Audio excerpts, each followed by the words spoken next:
Here we are again for some of you. I just saw a few of you. What time is it? 4. So, like 4 hours ago when we did the 11 o'clock live stream. So let me talk about that a little because a lot of people watch that, and it's a topic that it's a technique I use a lot. Honestly, when I threw it out there as a live topic, I didn't know that it was going to be so received. So what I talked about at 11 o'clock today was pattern cutting on the bandsaw. And what this means is it's a very simple shop-made jig. You can get everything you need to know just by watching the live stream in order to build one of those jigs for yourself. And it allows you to follow a pattern so that you're not completely freehand cutting on a bandsaw. And I know from teaching woodworking for a lot of years, people can be intimidated by the prospect of freehand cutting on a bandsaw. So in the end, we had a really lot of people watching this morning, a lot of great questions. So it's just telling me it seems to be a topic there's a lot of interest in. Of course, we archive everything that we do. So you can, if you really wanted to, you could go back and watch the very first Thursday live. That was probably 10 years ago because we archive everything. Anyway, you can go and watch that bandsaw pattern cutting. And then if that intrigues you, get on WWGOA.com and Google or search table saw pattern cutting, because I did that a couple weeks ago. It's a similar technique. Each of those offers different benefits. On the table saw, we can only cut straight lines. We can't cut curves. On the bandsaw, we can cut curves, but you don't get as nice a cut because it's a bandsaw blade. So a lot of cool stuff going on there. So thanks to everybody who watched today, and I hope you enjoyed it. And I'm glad I threw that out there as a topic. So jumping in, after I mentioned one other thing, we're giving stuff away in the form of tools. So you don't want to miss getting your name and contact information into the WWGOA sweepstakes. Max will put the link right there in the chat roll where you're putting your comments. And, free tools are always good. So don't miss your chance to get into the sweepstakes. All right, now I'm going to go into questions.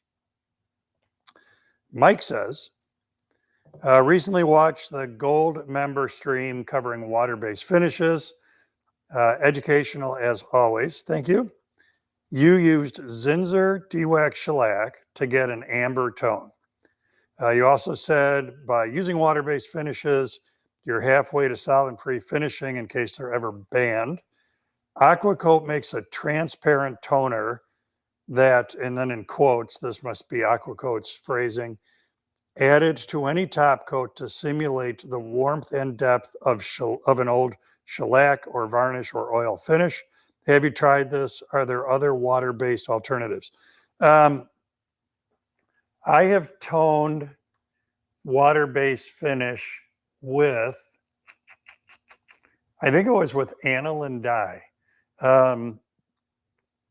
That being said, because the other benefit in my water-based finish that I get from using seal coat, dewax shellac, as a base coat is that the water-based finish never touches the wood, so I don't get a grain raise. I don't have fuzz to sand down before I do the second coat.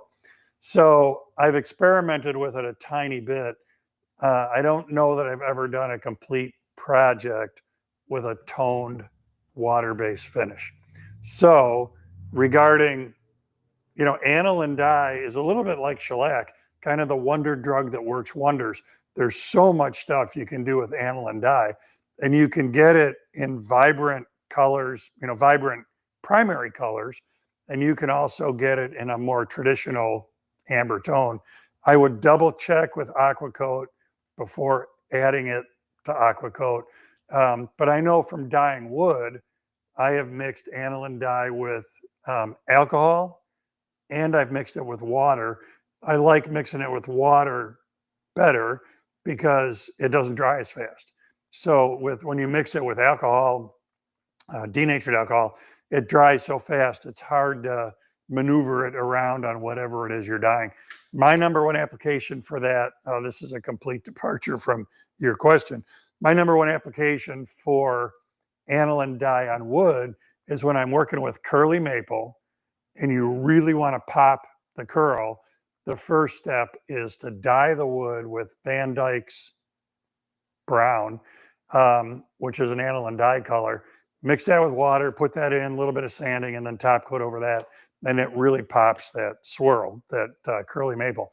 So I know I've mixed aniline dye with water. I know it's water compatible, which makes me think it would also be aqua coat compatible, but your mileage may vary.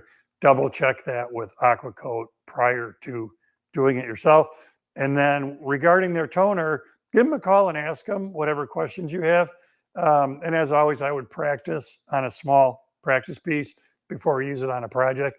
But it makes sense. We're taking that really clear top coat and giving it a little bit of a tint. So intuitively, it makes sense. So we're back to bandsaw pattern cutting. Paul says, I watched the bandsaw pattern cutting video this morning. I'm wondering if you could double face tape 2 pieces of wood together and then the pattern and cut both arms of the Adirondack chair at the same time. You probably could. I don't think I would because of the flush trim step. So although it means I'm cutting twice and flush trimming twice, I think I would rather do that. You know, if when I'm making the Adirondack chair, I make it out of 4/4 stock. So I would have to flush trim 2 inches of material.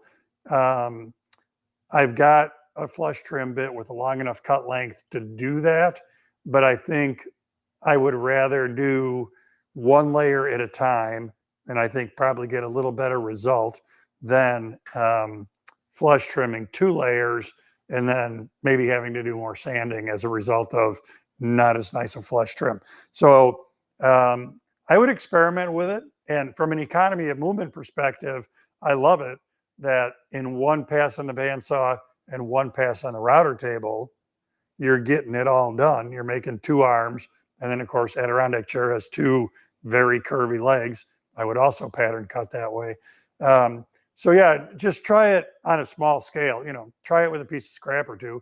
And if you're cool with how it all goes, the good news is if you're making the chairs out of cedar, it flush trims easily. So that would give you an edge there. But in theory, it's fine. In theory, it would work. I've certainly pattern trimmed 6/4 and 8/4 stock, 1 piece of solid. So it'll work. It'll do it. Carl says, look, I was smart enough to bring Gatorade this time because my voice got so bad this morning.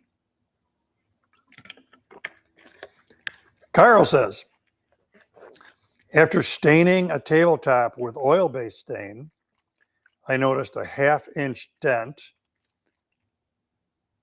That must be like radius or diameter, about 1/32 deep in the wood.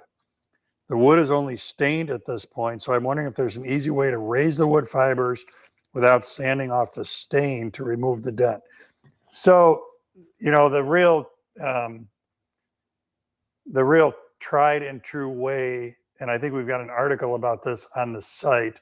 So you could, on WWGOA, you could search dent removal or ding removal or something like that. I think Seth Keller or maybe Bruce Kiefer did it. So anyway, the way that people have done this since like forever is either put a damp rag on the material and then a hot iron over the top, or a hot iron, get it close to the material and use the steam setting. So what happens when wood gets wet is it swells. And that's an effective way to raise dents in wood. What's going to happen with the stain on there? It's a great question. I don't know. If you lay a damp rag on a water-based stain and the stain is perfectly dry, I don't think you've sealed the wood to a point where the moisture isn't going to penetrate. And we need it to penetrate in order to swell the wood. So I think you would still get the dent to raise. I think you might also screw up your stain. I would say at this point, you have nothing to lose because you've got what sounds like an unacceptable dent in the project, this little 32nd of an inch ding. So lay the damp rag on there, heat it up. Find the article, look at the prescribed procedure. I think it revolves around a damp rag and a hot iron. But look at that recipe and then try it. And worst case scenario is then, yes, you got to sand off the stain because now you've got an icky spot in the middle of the table someplace. But maybe you'll be able to do the iron and moisture trick without messing up your stain. I don't know. Nathan asks, what is better to remove, a cup or bulge in a piece of wood, a jointer or planer? So the 100% right answer is, if you've got a piece, just looking for some well, I just grabbed this, but if you've got a piece of rough sawn wood, if you've got something with a cup or a bow in it, the 100% right answer is you start by face jointing that on a jointer. And once you have one face flat, we've got a video on squaring wood on the site. Search squaring wood. Once you have one face flat, you go to the planer then. And with that flat face down on the table of the planer, you plane the other face. That makes them parallel. The potential problem with starting at a planer is that when you feed it in, if it's cupped this way, when you feed it in, the roller pressure flattens out the cup. The planer cleans up the surface, but the cup springs back up when it comes out the other side. So then you've got a board that's smooth, but it's not flat. With a jointer, it's unlikely that you can push down hard enough with your push pads to take that cup out and make the board smooth, and then it's going to spring back up again. So all that being said, in my world, I have planed cups out of wood 11 billion times, and I do it by taking really light passes on the joiner or planer so that there's not a bunch of down pressure from the feed rollers. The other place you can get in trouble there is if there's a twist in the board and there's a cup in the board. It's really hard on a planer to not follow the twist.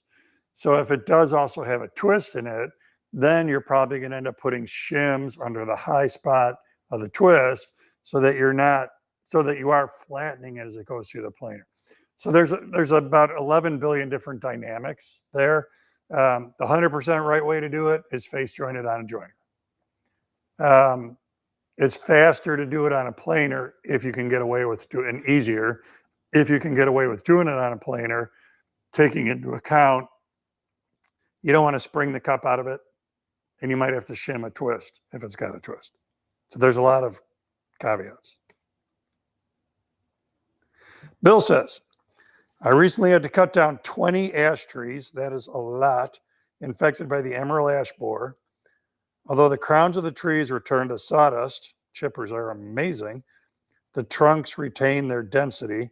My arborist suggested I have the trunks milled on site, cut, dried, tended to stock for future woodworking projects. My question is, how do I go about this process? Is it worth the time and cost of a mobile sawmill to make my own stock? So it's funny how these Q&As get thematic. The theme today is search this on GOA.com. So the search in this case is, a lot of years ago, a friend of mine who's got a tree service dropped off a metric blank ton of pine trees in my yard. At the time, I was on a 25-acre hobby farm. And I ended up turning those trees into 2,500 square foot of tongue and groove flooring for a house I built. So in that case, by the time everything was done, and I had a lot of my own labor in this, I had I had about $1.25, $1.50 per square foot in the finished tongue and groove flooring. So that included a sawmill came to me. We cut 4,000 board feet of 4/4 pine, dripping wet green. I paid the sawyer. I took it to a kiln. I paid the kiln guy to dry it. I took it to a milling place, and then I worked with them to mill it into tongue and groove flooring, and then I installed the flooring. With all of those processes, I ended up at, like I said, at like $1.25, $1.50 a board foot. So this is definite. So you can search that George's Flooring, George Sawmill. I'm not sure what keywords to prompt you with there, but you can find those articles on WWGOA.com, and you can look at that process. I think there are 4 different installments. It's like the sawmill, and then I don't know, whatever we cover next. Wood Miser, which is the sawmill company, has on their site a list of people who are willing to job out their saw, meaning they'll cut for you. So you can also just Google sawyers in your area. And then you got to explore, talk to them. How much do they charge per hour? What do they think their output could be? There's going to be a scenario of if they hit something in a tree, which happened in my case, how much per blade are they charging when they hit a nail or a bolt or something? And then you got to roll that cost in. So we burned through a couple of blades because we hit metal, maybe more than a couple. We did hit metal in a couple of the trees.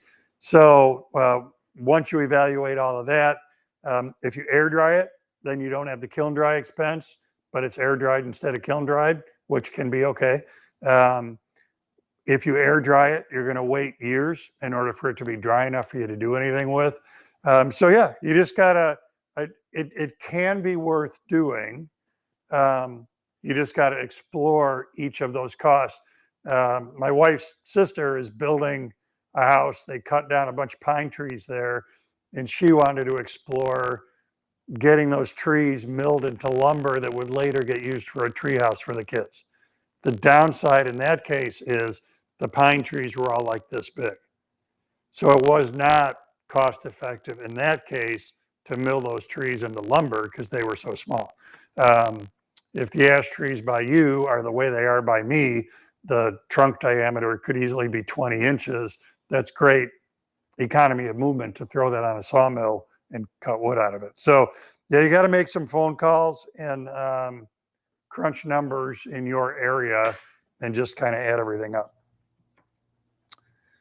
Elizabeth says, I'm having trouble getting the tension right on my scroll saw. It seems the blade bends way too much, even when I think I've tightened it a lot. Do you have any tips? So like me, your scroll saw blade has a tension deficit. See what I did there? I'm not much of a scroll saw guy. So I own one and it gets used every once in a while. And my approach to, I put a blade on the saw and then I turn the tensioning knob and I'm literally plucking the blade, and it's maybe like a high E on my guitar when it seems like it's the right tension. And then I start cutting and I see how it goes.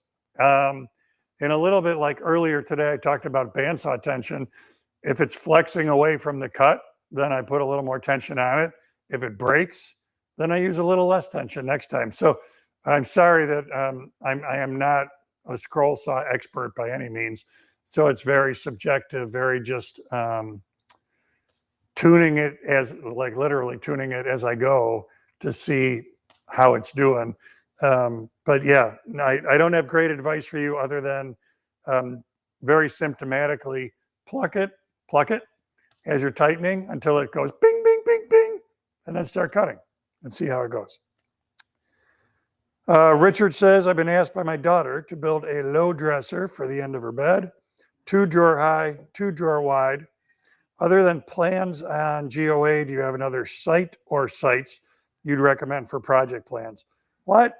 So, a lot of people who do what I do, Mark Spagnola, Wood Whisperer, Jay Bates, Alicia Albertson, Pneumatic Addict, are building stuff all the time. So really, I can't say for any of those people, I have seen that they have built a lovely 4-drawer dresser in the manner in which you're looking for here. Horrible English there. So I think, yeah, you just got to Google around and visit, you could visit Jay Bates' site and Mark Spagnolo's site and Alicia Albertson's site, and then search their sites and see if they have anything. And in the end, maybe you end up putting a composite together of, you like this aspect here and this aspect here. I have not done a low dresser like you're describing here, so I don't think we have anything on WWGOA that would fit that at all. But yeah, you just got to jump on the internet and poke around. Todd says, I'm building a countertop for our pantry. Obviously, the corners are not square. What's the best way to scribe for a good fit? So when I'm putting a countertop into an inside corner, years ago, I made this thing.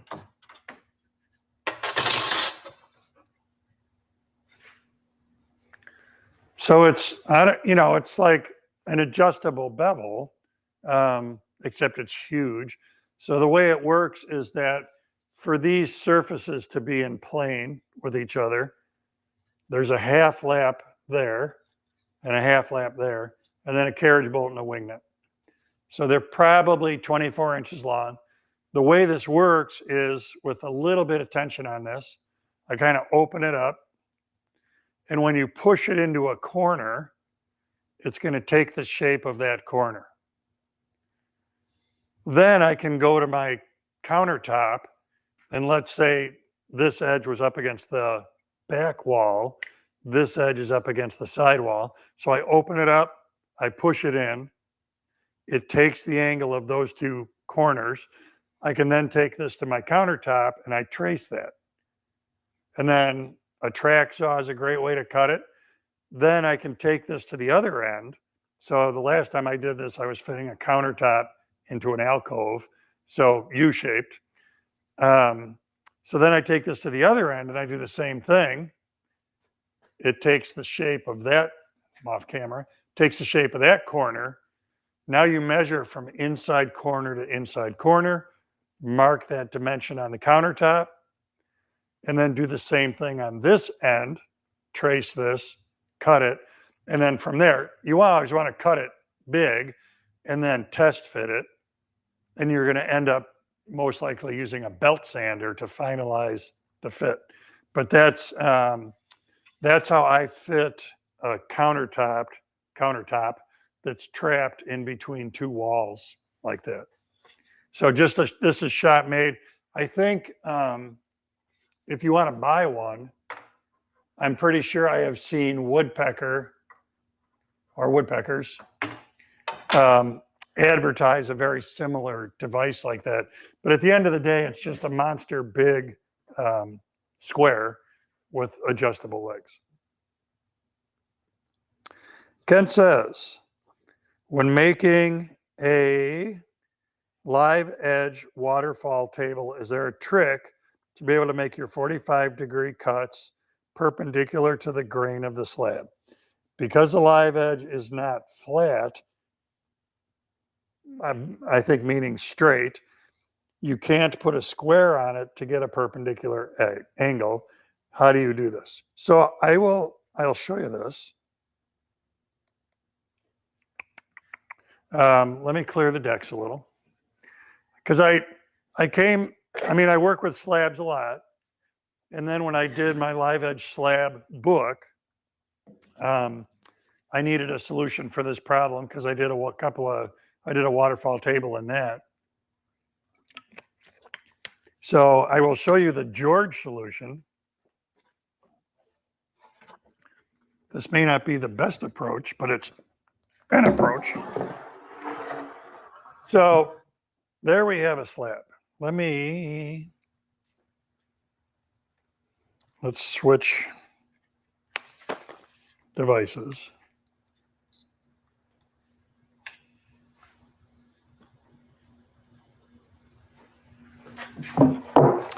So the problem that we're up against is, I'm looking for stuff. The problem that we're up against is this table's already been waterfalled on that end. But let's say we want to do a waterfall edge here. So from whence do we square? You could just eyeball this, I guess, and draw a line and make the waterfall cut. But what we're up against there is then, like, if this ends up canted, if it ends up kerflooey, then your leg is also going to come off of this kerflooey. So what I do is I establish a center axis. So what I mean by that, I'm coming back, is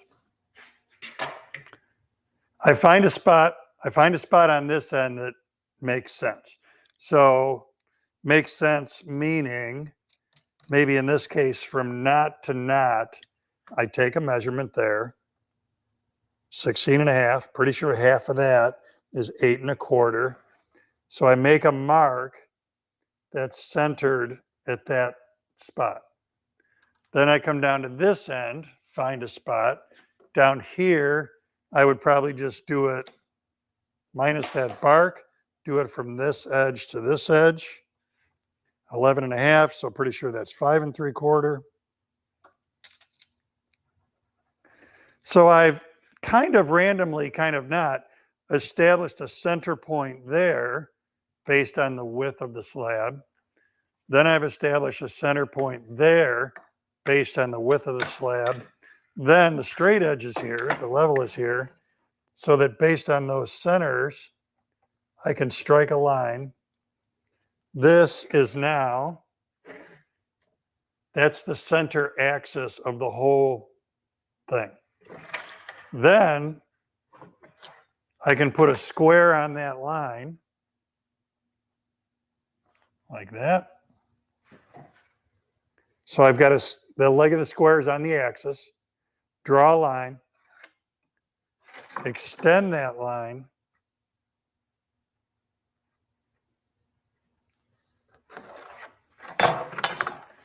and that is where I'll make the cut for the waterfall edge, which interestingly enough, looks very parallel to the cut that I've already done. So however I established the axis the first time, it seems like I pretty much did it the exact same way this time. I've done this technique, I've done that approach. I've made a lot of waterfall tables. I don't know, many times. And that's worked for me every time. I've never gotten to the end of that project and like wish I had picked a different approach or whatever. So with these irregular pieces, I think that's a great way to establish where you can square from in order to mark out your waterfall.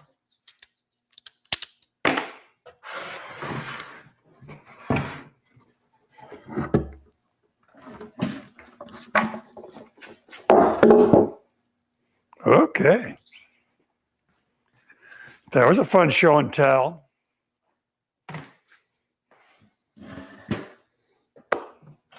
KO to S. Oh, we're halfway already. So don't forget about the sweepstakes. So if you missed that at the beginning, how unfortunate for you.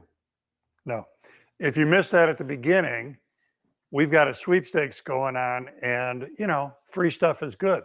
So Max always puts links in the chat roll. So look for that link where you can sign up for the sweepstakes, and maybe you'll get some free stuff when it's all said and done. So John says, I have 2-inch by 3-inch by 12-inch blocks of balsa wood. I want to rip into 3 strips. What is the best way to do that? Scroll saw or table saw? Table saw, far and away. Bandsaw would be another good way, not a jigsaw, not a scroll saw.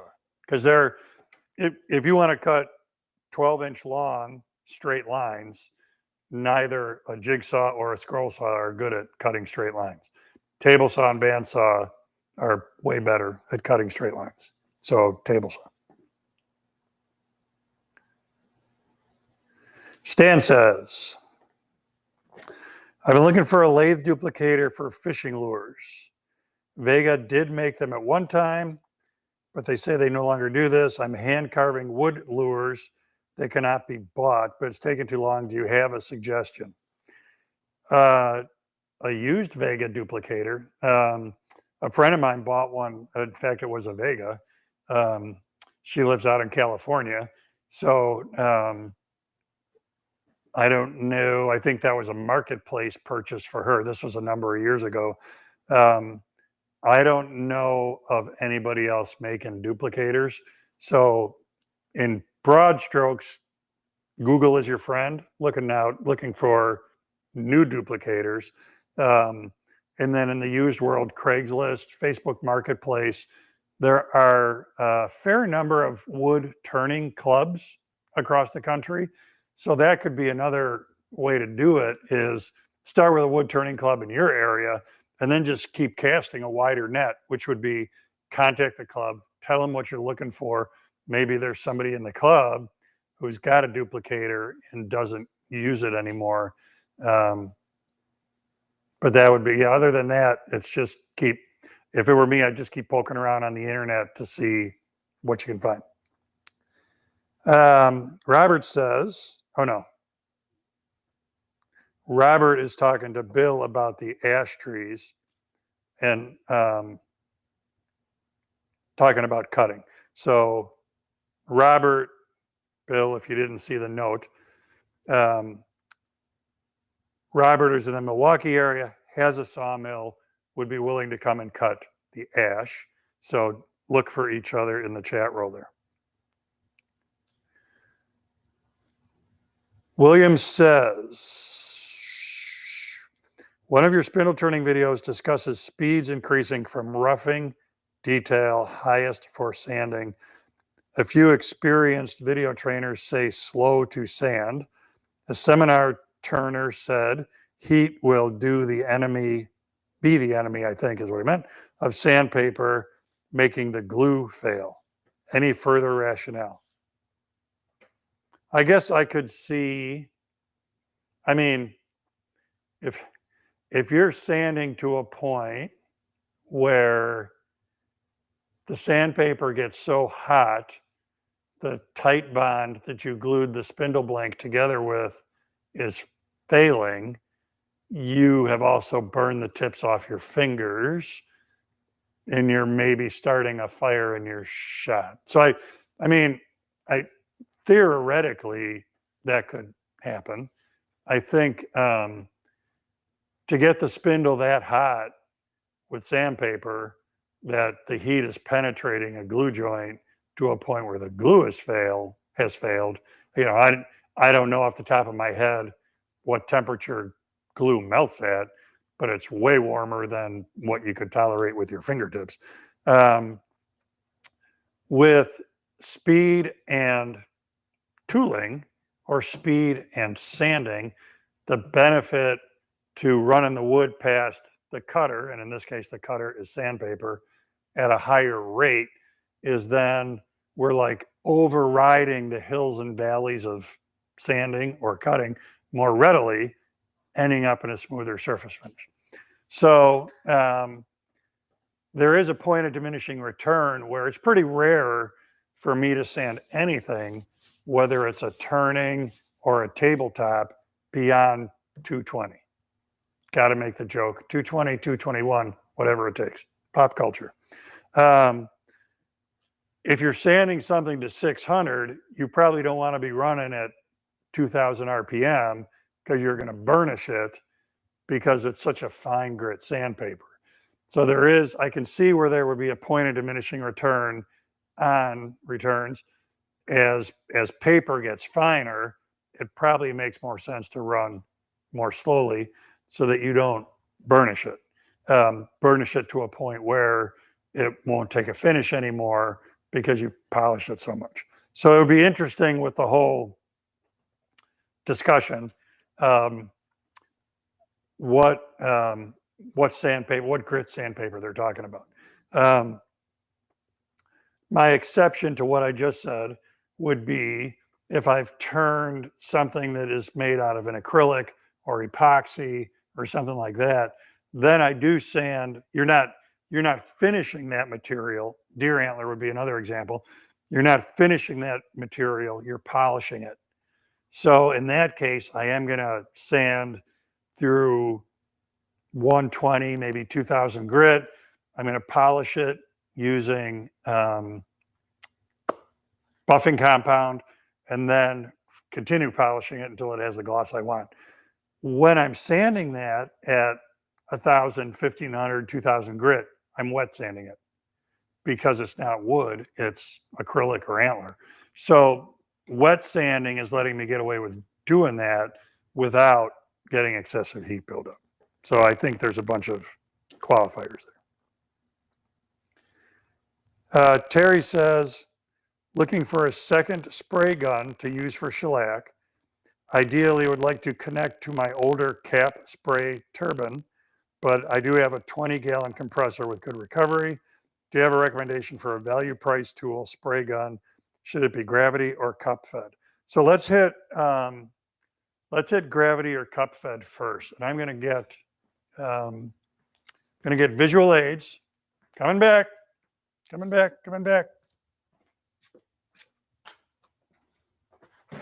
Still coming back. So just for people who don't spray a lot, hopefully I grabbed the right sustainer. Stuff. There's stuff. Yeah. So here's what we've got. One of those, one of these. Gonna have to do a little pretend with that setup. I'm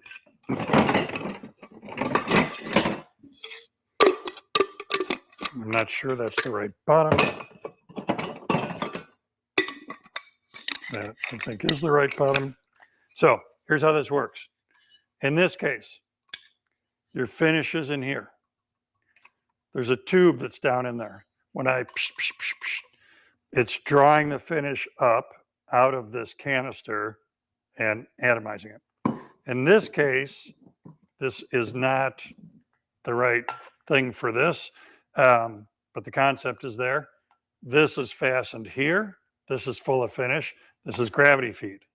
So just like it sounds, this is dripping. This is running finish over the gun. When it sprays it. So for me, I actually use my gravity feed, and I've got the 3M FPS system. So that's why I couldn't show you everything, because I don't have the cup here. But there's a disposable liner that goes inside here. That's what fastens here. And then all of this comes together like this. I use my gravity feed more than I use my siphon feed, and not for any great reason. I think it's just over time, it's what I've come to like better. And when I've asked people who know more about finishing than I do about the guns, in large part, they say, it ends up being personal preference. I think you maybe get a little bit more freedom of movement from a gravity feed gun. Maybe that's why I gravitate to the gravity feed gun. I'm full of bad jokes today, or full of something. So some people say you get a little bit more mobility out of it, but there's not a right or wrong there. If the gun you're using now is whatever, if it's a siphon and you dig it, then stick with the siphon. Regarding a gun, so these are Fuji products. Whether they would work with the turbine you have or not, I don't know. I've sprayed gallons and gallons of finish through these, and I love them. This is a Fuji product. This is an HVLP compressor-based gun. So this does not connect to a turbine. It connects to an air compressor, but it sprays HVLP. So the reason I first got away from a compressed air gun is my old gun was not HVLP, and there was as much finish in the shop air as there was on the project when you were done. I then switched to HVLP, which is turbine based. That's both of these guns. But I have also used this compressor based HVLP. So this is a Fuji product. It is an MP Mary Paul X X-ray. MPX 30 is this gun. And I've had great luck with that and running it on an air compressor.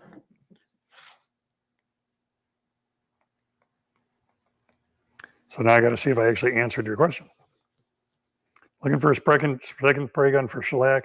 Yeah, and you know, shellac is it's very watery. It atomizes so readily. It doesn't take much to spray shellac.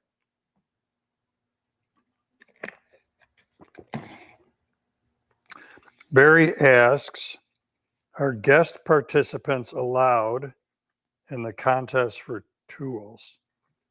I don't know what that means. I mean, as far as I know,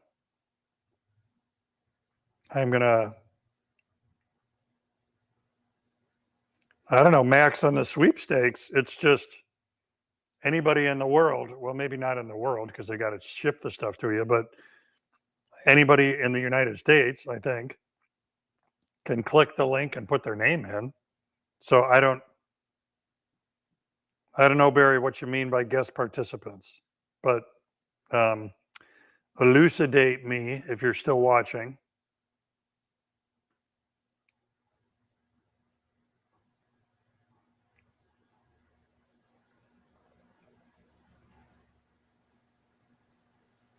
And I'll try to figure that out.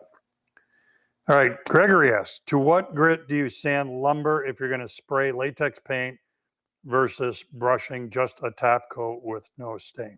Latex paint. Yeah, if I'm painting, I'm going to probably end at like 180. I'm not going to go to 220. That's all I can do to not say that again, you know. So yeah, somewhere around 180 is where I'll quit for spraying.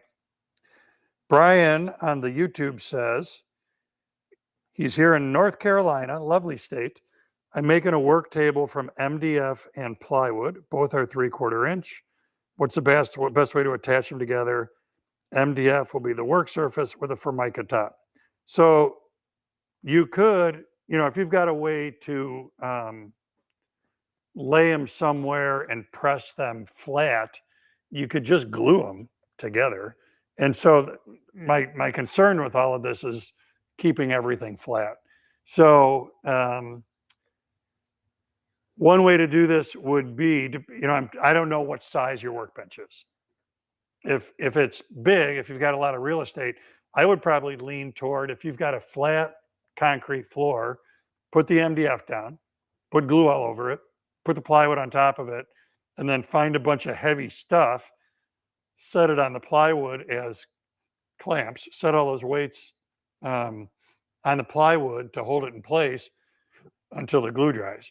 And that way, if the concrete floor is flat, you're pressing the plywood against the MDF, keeping everything flat while the glue dries.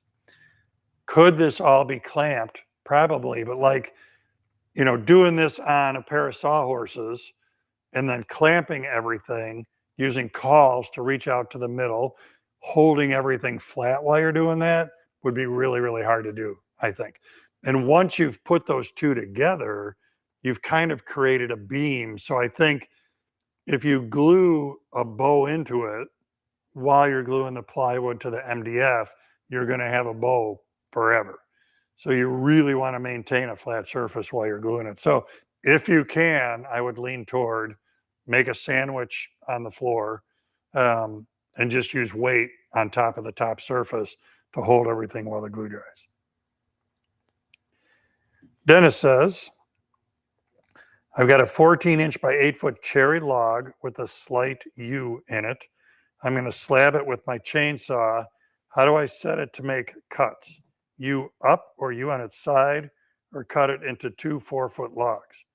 Well, life is going to be easier if you're cool with having 4-foot stuff when you're done. It's easier to cut 4 feet straight with a chainsaw than 8 feet straight with a chainsaw. So if you're okay with cutting it, I would cut it.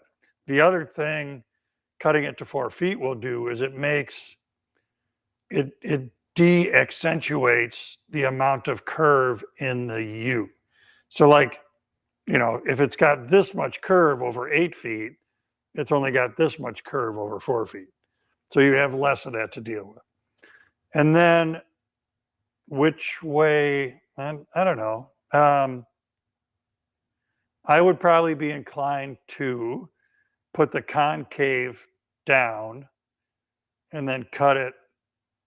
If the concave is down and I'm holding this chainsaw vertically, I'm ripping through it. It's probably how I would do it, so that you're ending up with that U shape in the edge of the piece, rather than cutting the whole U off.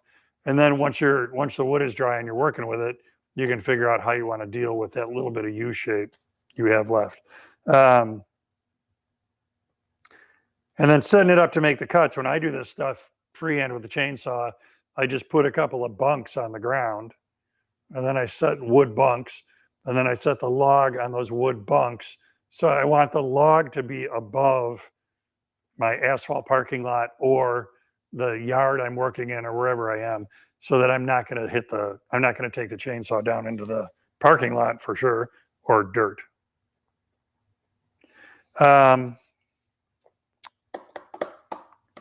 Gregory says, do drawer lock bits work well with 1/2-inch plywood sides and maybe a 1/2-inch walnut front?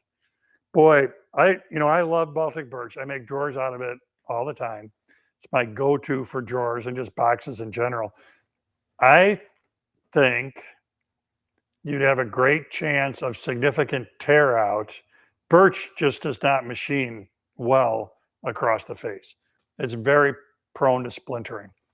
When I use Baltic birch for drawer boxes, I'd use a lock rabbet joint. You can search that on GOA. I've taught it many, many, many times. When I create a lock rabbet joint, I zero clearance the fence on the infeed side to make sure I don't tear out the Baltic birch. If you could, you would have to you'd have to be able to zero clearance the fence on your router table to do the vertical pass with the Baltic birch, because I think it would just tear out really badly. The walnut would machine better than the Baltic would. So it could be fine. You're going to have to do some tests to see how bad, if the tear out is real bad and if you can zero clearance. So Ron has got maybe a duplicator answer here. For the Vega duplicator, he suggests join the American Association of Woodturners. They've got tabs on the website for buying and selling lathes and accessories.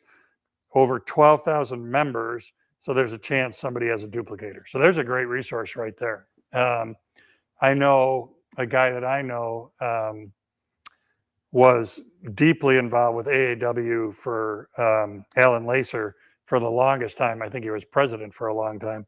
Alan and Mary Lacer both were involved with AAW for a long time. And Robert's calling me out, not in a bad way, on the 220-221 is from Mr. Mom with Michael Keaton. It's a very funny movie. All right. So winding down on questions there. We've got about 10 minutes to go, so I'll give you a couple things. One, Max suggests if you're wondering about the sweepstakes, the rules are there. You could read the rules, but I mean, overall, it's pretty simple. You put in your contact information and you're entered in the sweepstakes. Make sure that also on this page, there's a Christmas tree plan. You can download that for free. So check out that Christmas tree plan project, Christmas tree project plan.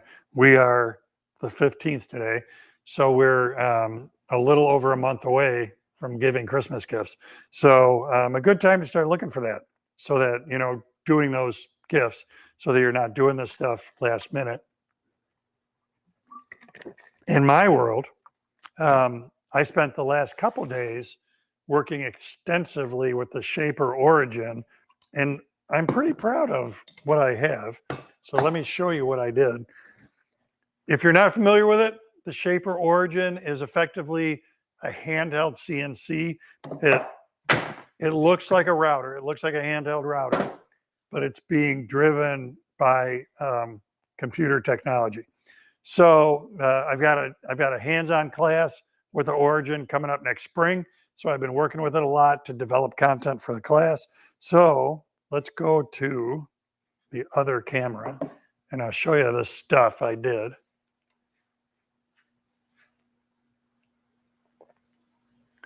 Not a sprayer, but this.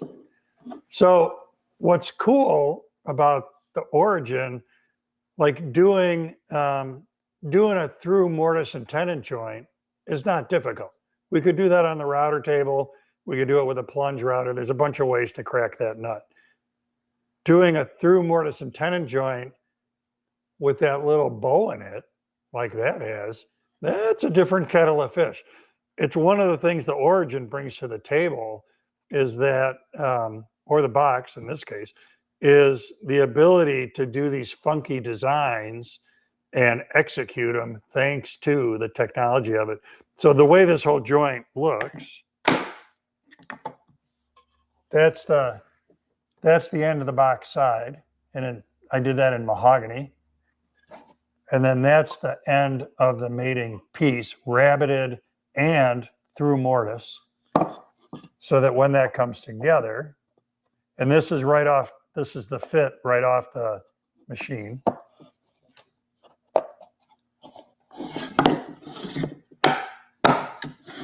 Just like that. So it's very cool. I did this joint using the Origin and the workstation. We've got some video content on the Origin on WWGOA, so you can search the site and see what's there. The easiest way to understand how the Origin works is if you see that they're going to be at a woodworking show, go to the show. I didn't get it until I got my hands on one and I could test drive it. Then it made perfect sense. So it's something that if you get an opportunity, if you're interested in it and you get an opportunity to get your hands on one at some kind of an event, go do it, because like I said, it's the easiest way to understand it.